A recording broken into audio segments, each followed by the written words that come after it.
The Senate on Tuesday passed legislation to protect same-sex and interracial marriage, called the Respect for Marriage Act, in a landmark bipartisan vote. The final vote was 61-36. The bill was supported by all members of the Democratic caucus and 12 Republicans, the same dozen GOP members who backed the bill for a procedural vote earlier this month. The House will now need to approve the legislation before sending it to President Joe Biden's desk to be signed into law. The House is expected to pass the bill before the end of the year, possibly as soon as next week. For millions of Americans, this legislation will safeguard the rights and protections to which LGBTQI+ and interracial couples and their children are entitled, Biden said in a statement Tuesday evening after Senate passage, hailing it as a bipartisan achievement. While the bill would not set a national requirement that all states must legalize same-sex marriage, it would require individual states to recognize another state's legal marriage.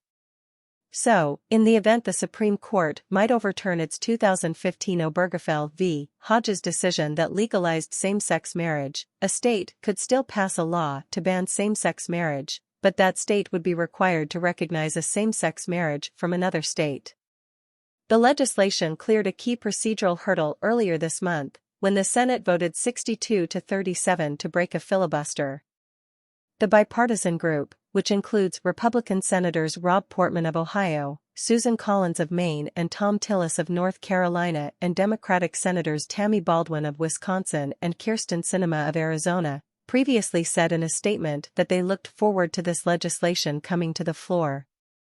Senate Majority Leader Chuck Schumer cited those 5 senators for their outstanding and relentless work on this landmark legislation during a floor speech Tuesday morning.